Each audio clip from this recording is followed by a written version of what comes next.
How's it going, guys? Winner Kills here, and welcome to round 3 of Locals feature matches for the week. Here we've got Floowandereeze on the left versus Invoked on the right. My friend Alex on the Floowandereeze deck, and my friend Tiny, who's actually first time on the feature match on the Invoked strategy, so going to be a pretty interesting matchup here for you guys.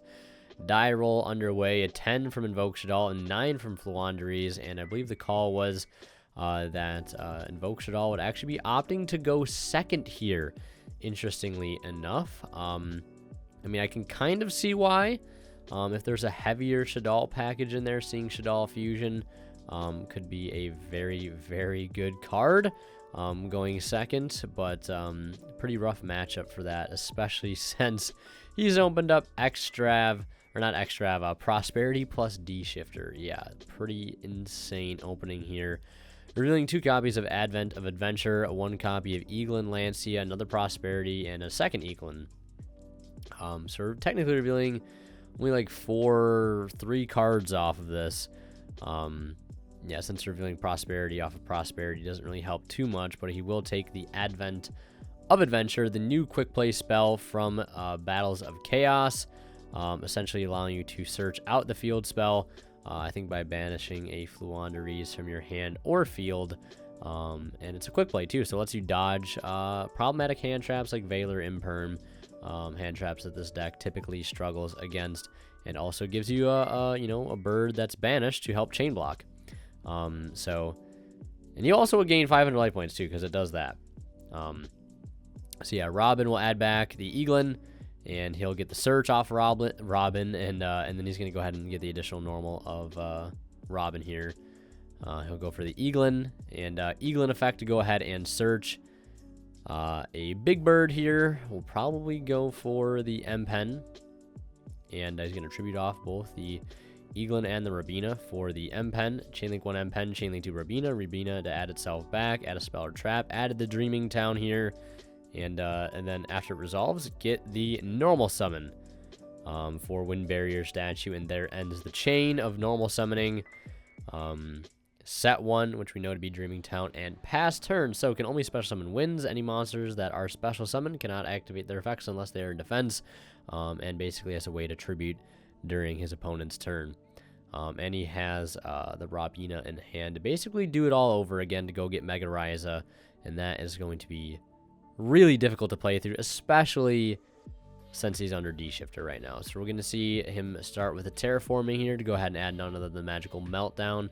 And as he figures out what the next play is going to be, we can quickly look at the poll results here. I know I forgot to bring it up in the last round, but it's because I didn't take the poll result as I was doing the commentary. But very early on, it looks like Floowandereeze favored to win this one. So let's see if you guys are correct. We'll go ahead and activate the Meltdown. The Terraforming, of course, should be banished, but really doesn't make too big of a difference here. Okay, there we go. Remembering to be banished off that D-Shifter. And, yeah, I see a Kaiju in hand as well. Unfortunately, a light Kaiju, so won't do too much here to out this barrier statue. You can go ahead and normal summon Alistair here, and go ahead and get the search of Invocation if his opponent is going to let him. The rough thing here is that he cannot simply just link the Alistair off for Moonmaid. I mean, yes, he can technically, but that Alistair will not be engraved where he would like it to be. Of course, being banished by the D-Shifter, so he's going to go ahead and search out the Invocation here. And, I mean, yeah, that's going to put him in a very tough spot. You've got to already have another light target in hand. And, I mean, on top of that, it doesn't really matter because Wind Barrier statue is a card. So, I guess out the Wind Barrier statue. I know it's 1,000, I think, are the stats, so technically Alistair could crash. We are going to see that One of Desires here. We're going to go ahead and banish 10 off the top, draw into 2. Should go ahead and resolve here. I think the only hand trap our bird up player, not bird up, only hand trap our bird player here, former bird up player, has here is the Ghost Ogre, which is pretty okay. I don't think it's gonna be too super stellar here against this particular matchup.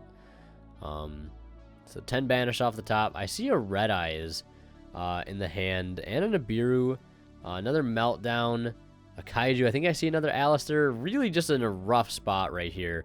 You need to be able to make exactly Ragin at this point, and book the M-Pen.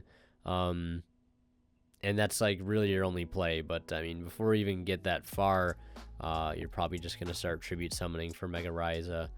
And looks like he is just going to go ahead and pass turn there. I mean, you could battle phase crash into Wind Barrier statue, you know, but your Alistair is just still gone, and you still don't have an invocation play. So it's really rough all around. I mean, maybe there's another play, but I really don't have time to think about it on the fly right now. So we're going to see him pass. We'll see him normal summon the Robina. Robina is going to go ahead and add the Stree, and then he'll follow up with the additional normal for Eaglin effect to go ahead and search. And this is one of the best parts about this particular deck, is once it gets rolling, it gets going, and it is hard to stop.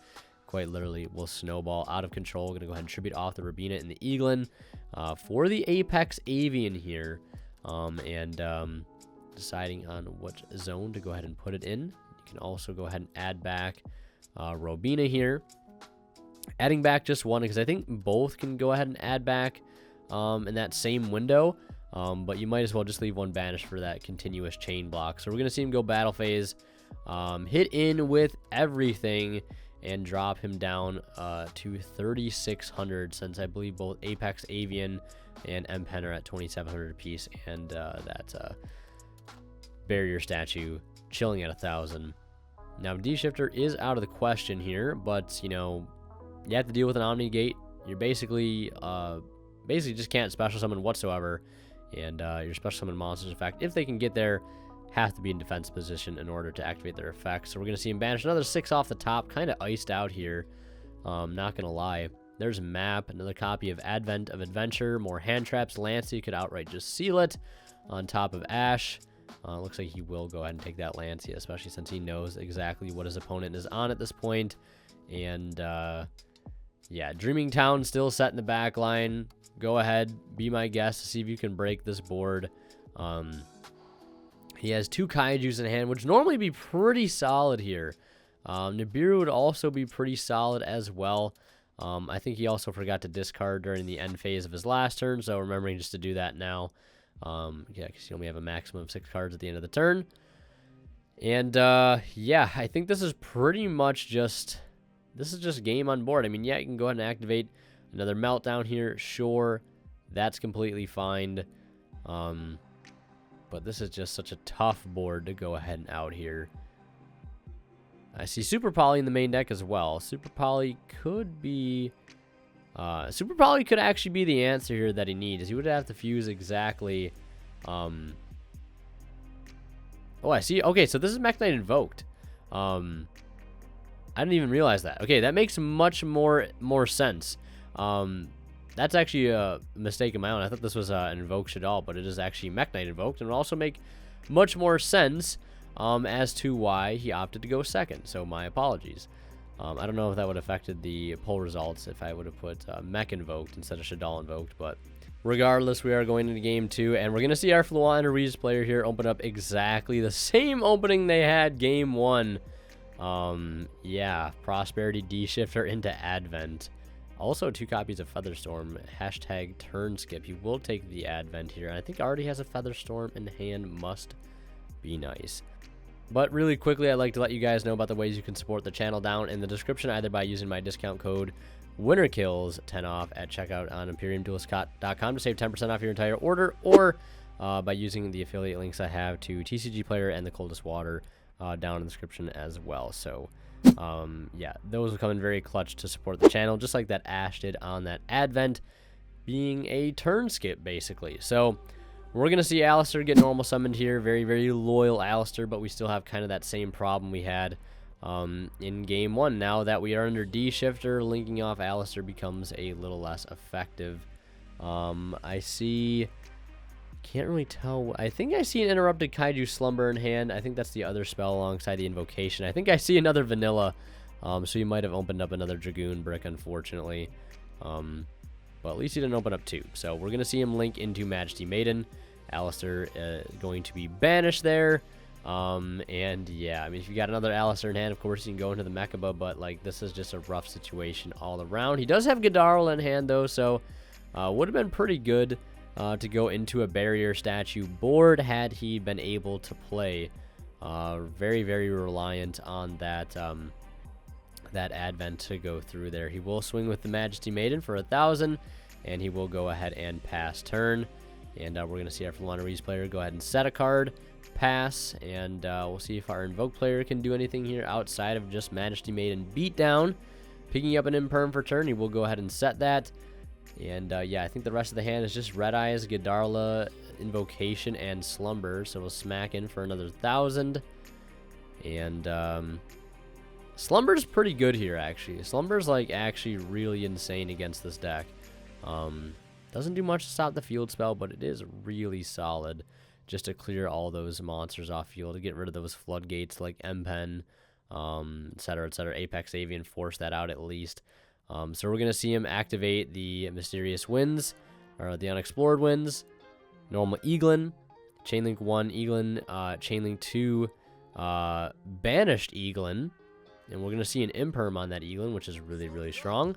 And then we're just going to see him go ahead and pass turn, picking up hopefully some form of Engineer. He just needs to see exactly Alistair or Meltdown or Terraforming or Desires.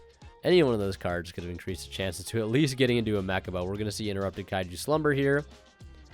And we'll see if he fires the Harpy's Featherstorm. He is going to chain that to make it so he cannot activate any monster effects this turn, and any monster effects that have been activated are negated.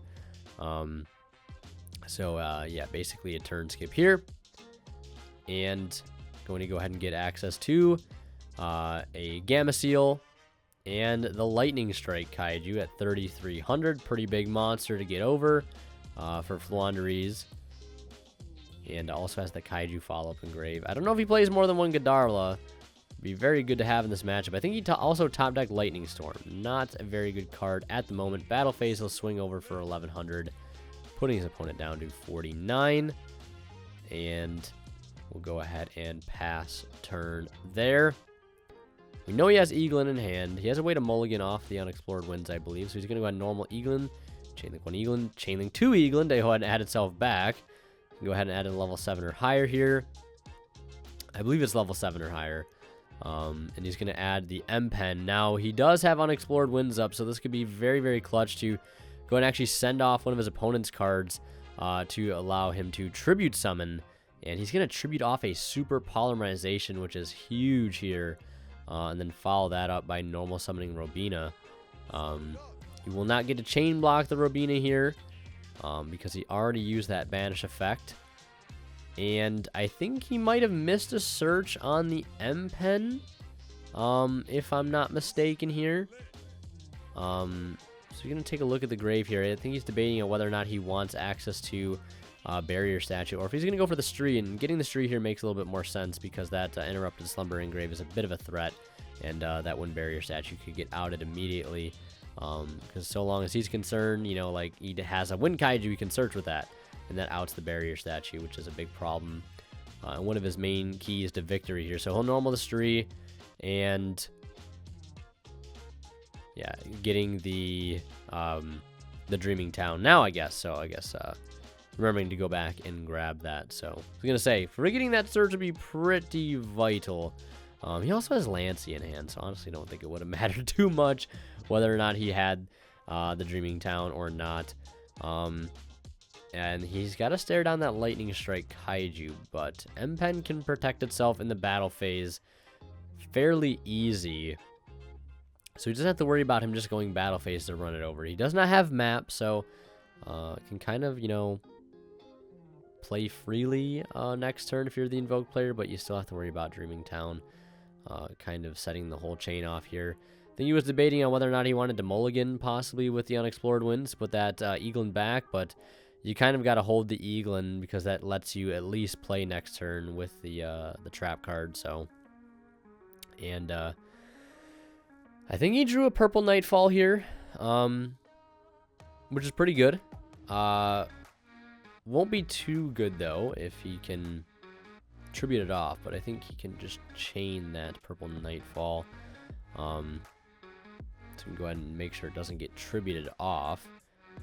But we're going to see our Invoked Mekk Knight player here go battle phase into the Robina. And he will take quite a bit of damage there. 3,300, I think over 600, so that's a lot of damage. And then we're going to see him flip up Dreaming Town. And that's going to allow him to normal summon the Eaglin. Chainlink 1 Eaglin, Chainlink 2 Rabina. He's like, thanks for banishing my Rabina for me. I'm going to go ahead and add that back now and get more advantage here. Also adding the Apex Avian. And debating whether or not he wants to normal the Avian next. But he will go for the Rabina and chain block it with that other Eaglin that's been banished. And he's going to search a copy of Toucan. And then he can go ahead and normal summon the Apex Avian here and use that Unexplored Winds to get rid of that that Lightning Strike Kaiju. And that's going to do it for his turn. So seemingly an end phase Dreaming Town there. And there's a map, and I think that is just going to seal the deal. He just gets access to a Mega Ryza, and I think the game is pretty much over. That's, I think, 5,400 damage just from the Apex Avian and the M-Pen alone. Yeah, and then you add in a Ryza on top of that, I think, at 28. And, yeah, 54 plus 28 is, yeah, I think that's just over game. 8,200 damage, so he's just going to go ahead and tribute those off. And normal summon the Ryza. Yes, Ryza is mandatory here, and you can resolve it, but it literally doesn't matter because this is just enough for a game, especially with the Eaglin just hanging out on board. And I think we're going to go ahead and see Floowandereeze take this match here 2-0. Yeah, shout out to my friend Tiny for wanting to play in the feature. He is a bit of a newer player. Yeah, so really cool to see him on. Thank you guys for watching, and if you want to see more of my content, click on one of the videos popping up on the bottom of the screen right now. And last but not least, a huge shout out goes to our Divine Level channel members, and they are Tweeter0226, Ponystar, Cadillacs84, Keith Sidgers, and Black Ninja Money. Thank you guys so much, as always, for your extremely kind support of the channel.